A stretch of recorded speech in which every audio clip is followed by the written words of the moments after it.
என்ன இது இந்த ஆணி வாங்க 200 கிலோமீட்டர் போகணுமா? அட ஆமாங்க, எப்பவும் போல எங்கேயாவது போகலான்னு நம்ம ரிப்பேர் ஆன போட்டுக்கு ஆணி வாங்க போன இடம் தான் ராமேஸ்வரம். போய்கிட்டு இருக்க வழியிலேயே பாமன் பாலத்தை பார்த்தாச்சு.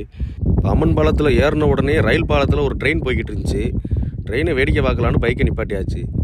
90s கிட்ஸுகளுக்கு அழகே இது மாதிரியான விஷயங்களை வேடிக்கை பார்க்குறது தான். நம்ம மட்டும் என்ன தக்காளி தொக்கா, நம்மளும் கடைசி வரை ட்ரெயின் போகிறத நின்று வேடிக்கை பார்த்துட்டு பைக்கை ஸ்டார்ட் பண்ணி கிளம்பியாச்சு. பாலத்தை முழுசாக கடந்து கொஞ்சம் தூரத்துலேயே ராமேஸ்வரம் வந்துருச்சு. கொஞ்சம் தூரத்துலேயே ஆணி வாங்குகிற கடையும் வந்துருச்சு. கடைக்கில் போய் நமக்கு தேவையான ஆணியை கேட்டோம்.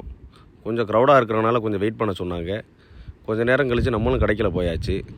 போய் ஆணியை தேடி எடுத்தோம். நம்ம 200 கிலோமீட்டர் ட்ராவல் பண்ணி வாங்க வந்த ஆணி தான் இந்த ஆணி. நல்லா பார்த்துக்கோங்க, செம்பாணி. இந்த ஆணி வேறு எங்கேயும் கிடைக்காது போல், ராமேஸ்வரத்தில் மட்டும்தான் கிடைக்கும் போல். இதோட விலை 1450 ரூபா. அவங்க எடை போட்டு எடுக்கக்குள்ளே நம்ம கடையை ஒரு விசிட் பண்ணியாச்சு. கடைக்கு உள்ளே நுழைஞ்சு பார்த்தோம்னாக்கா போட்டுக்கு தேவையான அனைத்து பொருளும் வச்சுருக்காங்க. ஃபுல்லாக எல்லாத்தையும் சுற்றி வேடிக்கை பார்த்தோம். அதோடு நமக்கு தேவையான ஆணியவும் எண்ணி எடையை போட்டு பேக் பண்ணுறாங்க அண்ணன். பேக் பண்ணி அங்கேருந்து அவங்களுக்கு ஒரு டாட்டாவை சொல்லிட்டு பேக் பண்ணி வாங்கிட்டு அங்கேருந்து கிளம்பியாச்சு. வர்ற வழியிலேயே அப்படியே சன்செட்டையும் பார்த்துட்டு நம்ம கீழக்கிற முக்கில் ஒரு பூக்கண்டு கடை வச்சுருந்தாங்க. அதை நல்லா இறங்கி போய் சுற்றி நின்று வேடிக்கை பார்த்துட்டு அங்கேருந்து கிளம்பியாச்சு. அடுத்த வீடியோவில் பார்க்கலாம். டாட்டா, பாய் பாய்.